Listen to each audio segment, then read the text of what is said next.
This is Bill Blatchford, and Nancy Grenahan is also on the call with me. Some of you have Nancy as your consultant, others have Kay Puccetti. Today what we'd like to do is I would like to help all of you understand your overhead, understand your profitability. Now, most of you receive from your accountant every month a profit and loss statement. My experience is that most dentists look at this briefly and not pay much attention to it. But actually there's a lot of information there that you don't need. And I think one of the things you want to remember is that accountants do a wonderful job of calculating your state and federal income tax. And those profit and loss statements that they produce for you are really intended to calculate your income tax. They're really not intended as a management tool. As a matter of fact, if you look at a profit and loss statement, the first page, which is the balance sheet, is information that really, if you looked at that once a year, would be sufficient enough. I mean, there's nothing else. It's long-term debts, it's short-term debts, it's accumulated depreciation and all that sort of thing. And most of you never look at that, and if you do look at it once a year, that is enough. You don't really need to look at that on a monthly basis. Now, they do a profit and loss statement that is, again, designed to calculate your taxes. What we want to do, and we have this and you all have this, is the cash flow worksheet, and I'd like to go through that with you today, and Nancy will also have some comments on this as we go. But part of it is I want you to understand how much does the operation of doing dentistry on a monthly basis produce in net income for you. And this is not always exactly what you bring home. You see, there are a lot of things that come out of your net income from the operation of doing dentistry that don't go home.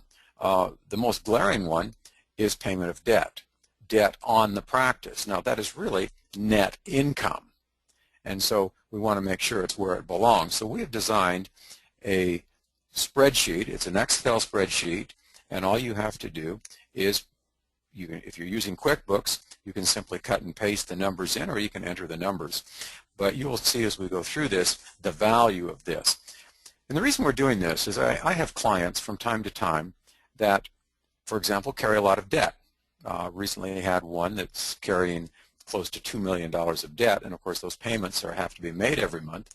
And so when that doctor looks at his profit and loss statement, it looks like he's making no money whatsoever. Well, in fact, when we dissected that, we found that his true overhead of operating the practice is at 50%. The fact that he has $2 million of debt is a whole other subject. But by only looking at the profit and loss statement, the message to his staff is that we're losing money here. And even though he's doing roughly $100,000 a month at 50% overhead, he has no money. And as a result, wants to blame the staff, wants to blame anybody. And the truth is, he's really making $50,000 a month in the practice. So the activities that this doctor and staff are doing really is producing about $50,000 a month of net income. Now, the fact that a large portion of that is going to debt amortization and interest on the debt, and of course by the time he pays taxes, there's very little money coming home. But the message to the team is, no matter what we do, it's not enough. And so, and we hear these kind of stories from time to time, and so I want you to have a better idea of what your net income is.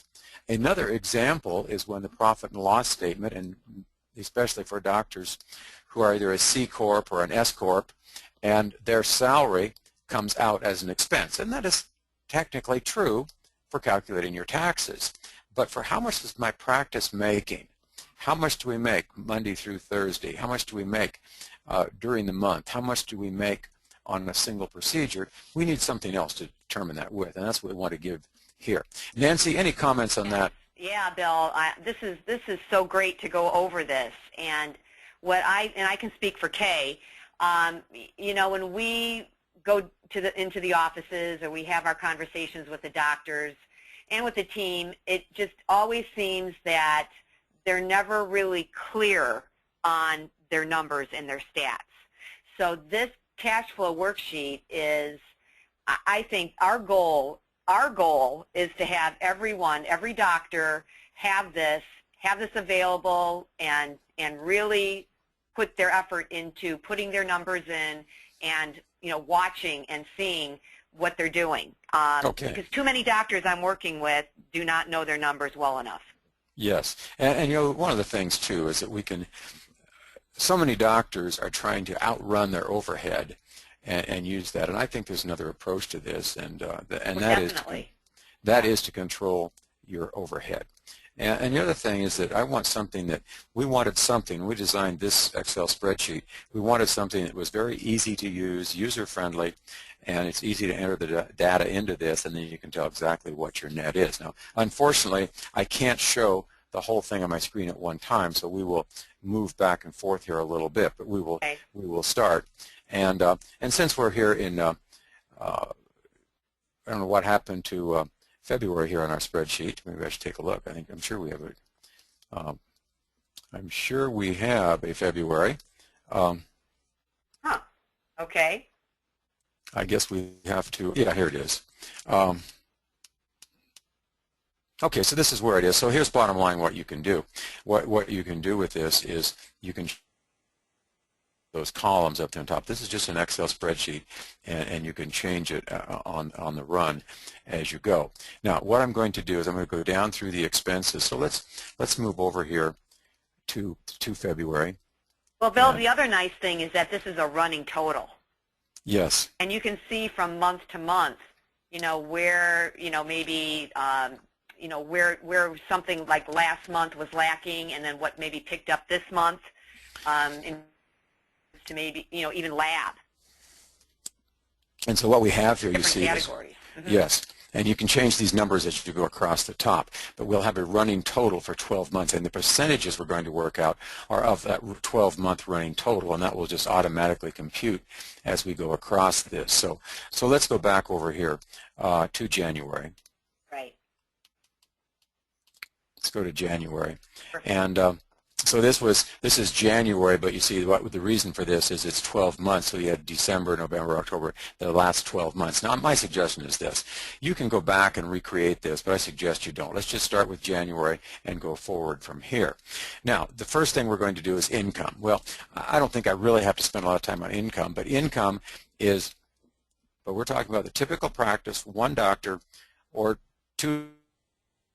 Really doesn't matter if you're partners, but doctors' salaries, except for associates, do not count in this. So it's strictly the administrative, the clinical, and the hygiene. Now you'll notice it also includes payroll taxes, and that would be a separate line, and that is your matching Social Security, your workman's compensation, anything that you match for them, not what you withhold, what you match.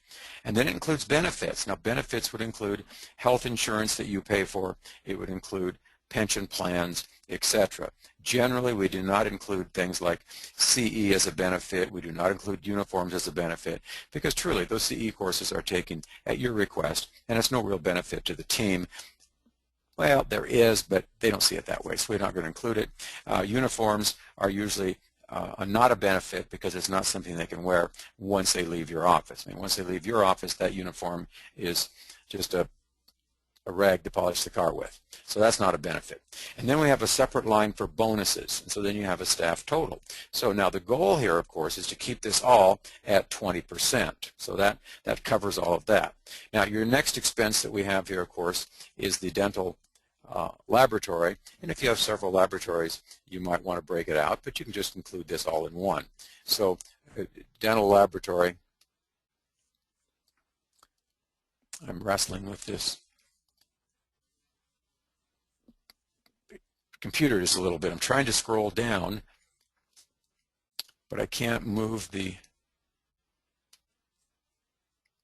we go. I've got to get rid of the go to webinars thing. All right, so here we are. So we have dental laboratory, we have implant cost, and that's a separate. So you can just plug that right in here. So then you have several lines for laboratory, and you come up with the lab total.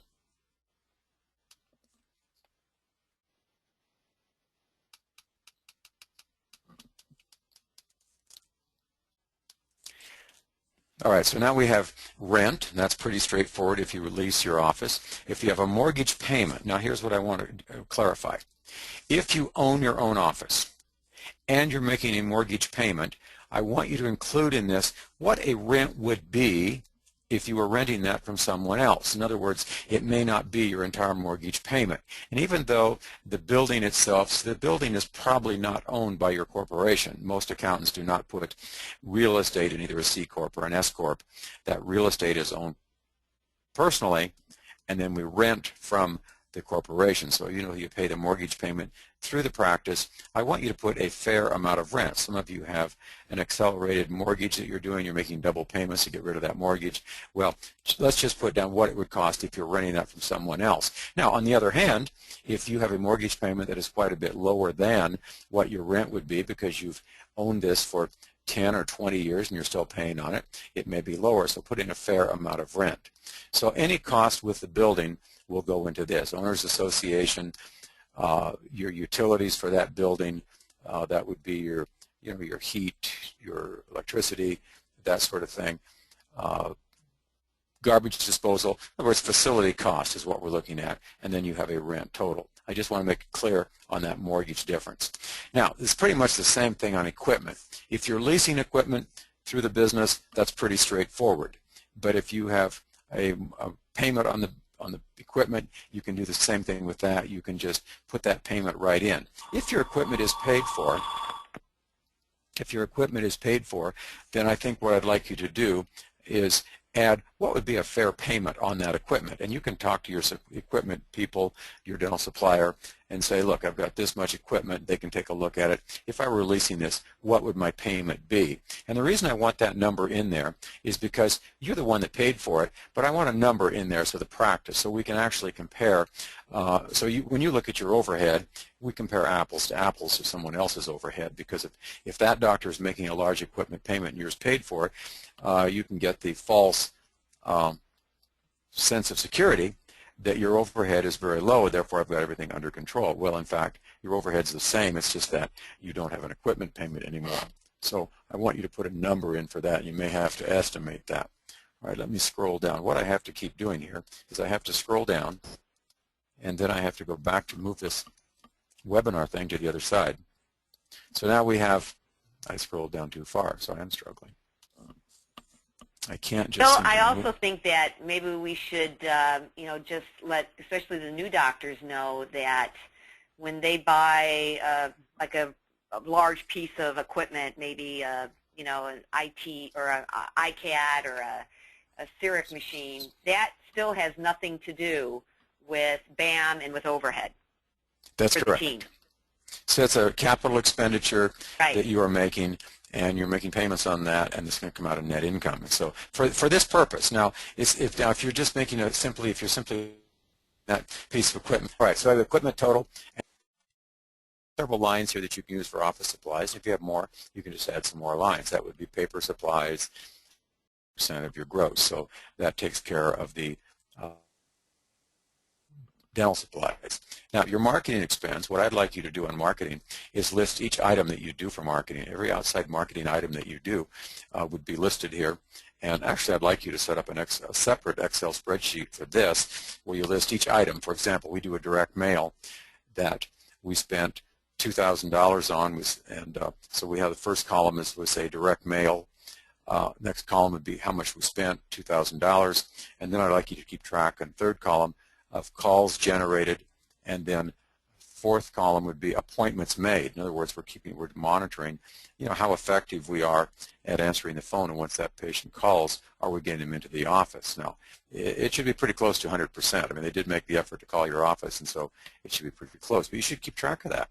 And then I'd like you to keep track in the fifth column on that Excel spreadsheet would be the dollar volume of dentistry done on those patients in that first series of appointments. We're not going to keep track of them for 2 years. We're just going to keep track for that first go-around.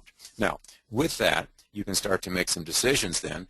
Is the direct mail piece working? And if you have several direct mail pieces, say with different offers, maybe you have an offer of complimentary exam and x-rays on one mail piece, and you have another direct mail piece that has an offer, say, a complimentary whitening, or a discount on something, and then after a period of, say, a year, you can start to figure out, okay, which offers are working, which ones attract the most patients, which ones attract the patients that actually have the most amount of treatment to do, that actually stay in the practice. We recently worked with a practice, for example, that was offering free cleanings. Well, what we discovered was they weren't doing any dentistry at all, and what was going on is that rather than going to their dentist and having their teeth cleaned, they just wait and they'd get an offer in the mail for someone to do a free cleaning, and they'd go to that doctor and have their free cleaning and then go back to their dentist for any treatment that had to be done. So you start to keep track of all that. Now, that would take care of all the markets, for example. So we had the example of direct mail. It might be radio. It might be the website. Anyway, you'll keep track of that in a separate Excel spreadsheet so you can start to evaluate what's working and what's not working. Now, you have a category here called Other. Now, what does Other include? Well, it's going to include everything that it costs to run your practice. That would be continuing education. It would be travel to those CE courses. It could be insurance policies that you have. That would be your liability insurance. It could be your casualty insurance on your facility. In other words, it's everything that you didn't include in one of these other categories. What it does not include is amortization of debt and interest paid on that debt. This is just a management tool to figure out what does it actually cost to operate your practice on a monthly basis. Now, so everything else that you have, and if we scroll down to the next column, what we have is we have net income. Now, net will include everything that you haven't. You're going to take all of these expenses, subtract it from your income up there in that top line, and that is your net from doing dentistry this month. Now, net will include your salary, amortization of debt, state and federal income tax. Those are the main categories I can think of, but that all comes out of your dental practice, and that is, well, another one would be purchase. I guess it would be debt as well, but purchasing a practice. We get that question a lot. Well, where do I put purchasing my practice? Well, it's right here. It's out of your net income. And some of you are saying, well, it's really not net because that's a business expense. Well, it is true that you can deduct the interest you pay on that debt, but the principal on that debt is not deductible. Now, there is a column in your CPA's profit and loss statement called depreciation. And so most of the time we have it set up so as we depreciate a physical asset, a capital expenditure, the depreciation amount generally matches what the amortization cost would be. So we've actually been deducting that while we're deducting that income while we're making those payments on that mortgage. But the trouble is with that is at the end of your practice or when you get ready to sell that piece of equipment, you recapture that depreciation and you still pay ordinary income tax on that money. So it's really not tax avoidance, it's simply tax postponement.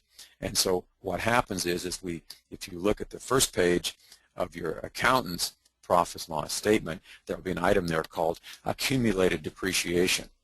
And this is an important point that I want everyone on this call, I want every one of my clients to have your accountant explain to you exactly what is accumulated depreciation. And you're probably going to have to ask the question, so what happens when I sell that piece of equipment or when I sell my practice and when I retire? And I want you all to be very clear what that is. Now, the reason I mention this is that many accountants tend to work on this tax year. And so anything that we can do to postpone taxes for this year, in their opinion, is a good idea. For example, every year in December, we have many clients who sit down with their accountant and they will have, say, $200,000 of profit available in the corporation. So what do you do? So they're going to have to pay tax on this $200,000 or take it out as a dividend and pay tax on it personally. So what they do instead is they purchase a piece of equipment under a part of the IRS code called Section 179. Now, Section 179 allows you to buy equipment, and that number keeps changing, but it's around $250,000, $500,000. It keeps changing every year. I don't know what it is this year, but it's several $100,000 that you can purchase. And even if you're making payments on that piece of equipment, you can deduct the full amount from your profit this year under Section 179. So it dramatically reduces your income tax from your corporation this year. However, most of you don't pay tax at the corporate level anyway.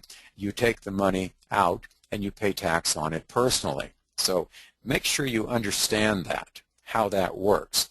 Also, make sure that you understand how Section 179 accumulates depreciation and what is the eventual outcome of that when you sell your practice.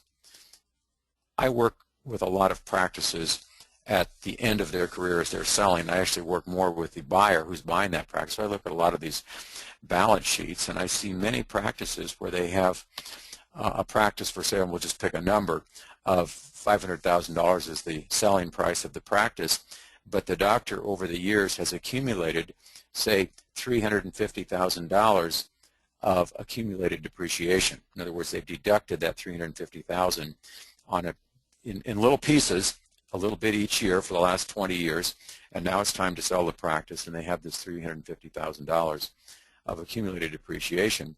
And what they don't understand is all of that will be taxed to them when they sell the practice as ordinary income.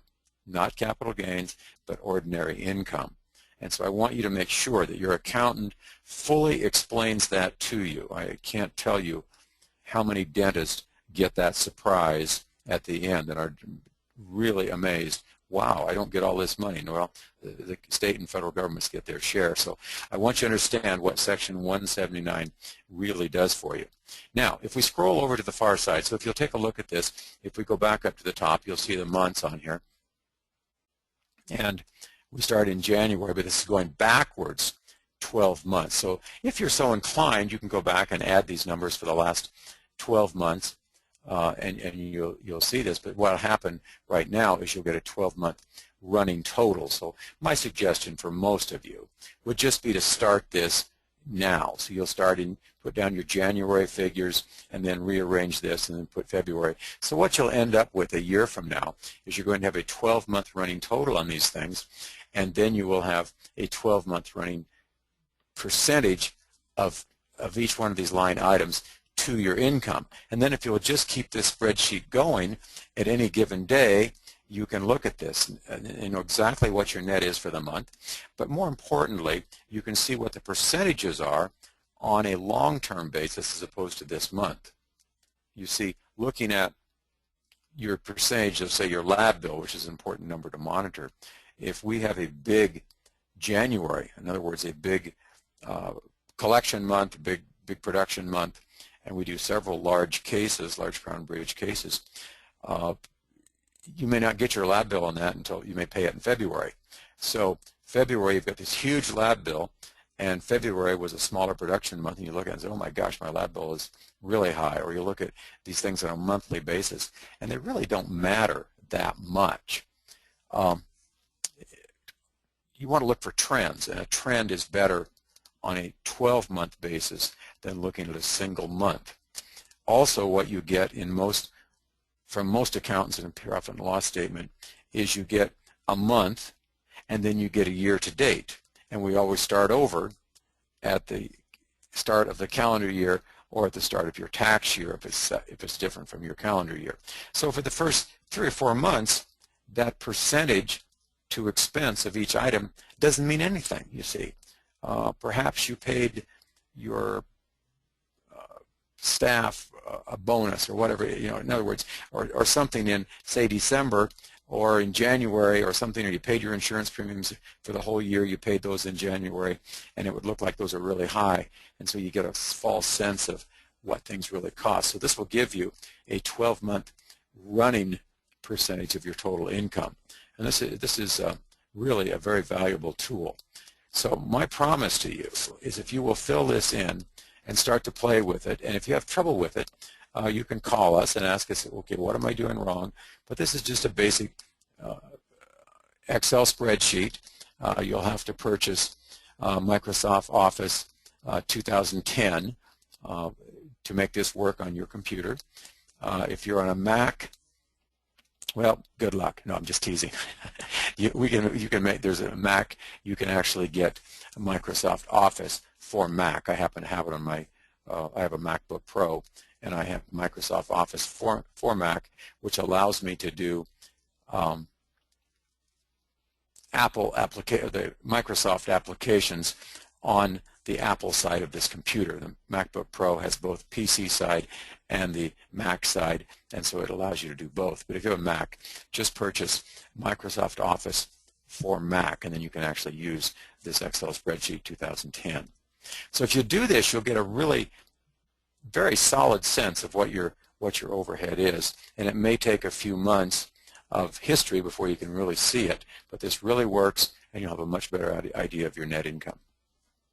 Yeah, I think that this is great because doctors, and Bill, you know too that, speaking with doctors as much as you do on the calls, do you suggest that they send this to you or send this to us?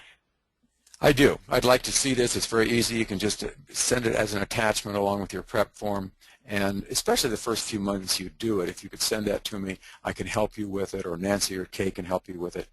And but once you get this going for, say, a year, you're going to have a real good idea what your true overhead is and what your true net is. And then you can start making some decisions. And I think that's the value of this. It's interesting that my own accountant, who does my business, actually, I've had him work with this spreadsheet for my business, and now he actually, after a few months, he said, hey, this is really interesting. And now he's running his office on the same spreadsheet as opposed to the profit and loss statement that he used to send me every month.